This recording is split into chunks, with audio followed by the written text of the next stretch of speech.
मारुत नंदन मारुत को मन को खगराज को बेग लजायो। पवन का बेग लज्जित किया, फिर मन का बेग लज्जित किया, फिर गरुड़ जी का बेग लज्जित करते हुए श्री हनुमान जी आगे बढ़े। कुछ लोगों को लगता है कि मन तो सबसे ज्यादा बेगवान है, इसको बीच में क्यों रखा, इसको अंत में रखना था। पर श्री तुलसीदास जी कहते हैं कि बीच में ही, ज्यादा बेग वाले को बीच में ही रखो। रेलगाड़ी जब चलती है तो स्टेशन से धीरे धीरे, और पूरे बेग में तो बीच में ही चलती है, अंत में धीरे धीरे रुकती है।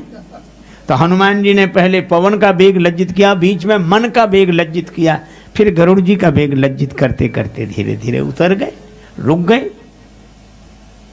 ऐसा थोड़ी एक आदमी कह रहा था कि हमारे भाई इतना बढ़िया बढ़िया गोताखोर हैं, आध घंटे तक पता ही नहीं लगता कहाँ है। दूसरा बोला कि हमारे भाई तो आध घंटे से भी ज्यादा तक बने रहते हैं पानी में, इतना अभ्यास है। तो उनकी बातें सुनकर एक आध घंटा कह रहा, एक घंटा कह रहा, तो तीसरा आदमी बोला कि हमारे भाई सबसे ज्यादा।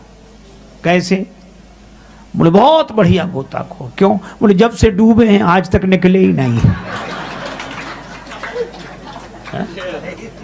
इस देहाभिमान से बचने का उपाय, अवसर है अनमोल, काम कुछ ऐसा कर जा, पाकर गुरु से ज्ञान यार, मरने से पहले मर जा, अपने घट में बैठ निरंतर नहीं किसी के घर जा, सीता राम नाम सुमिरन कर भव सागर से तर जा, मर जा।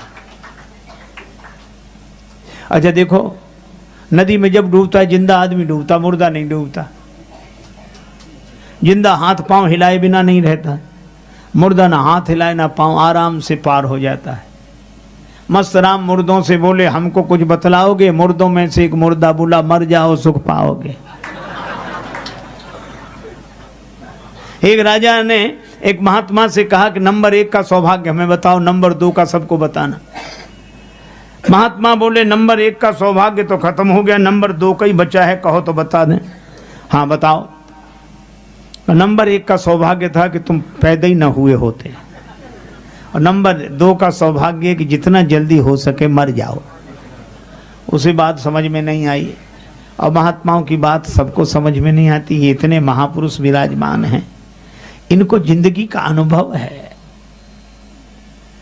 अरे मुर्दे का जो सहारा ले ले वो पार हो जाता है।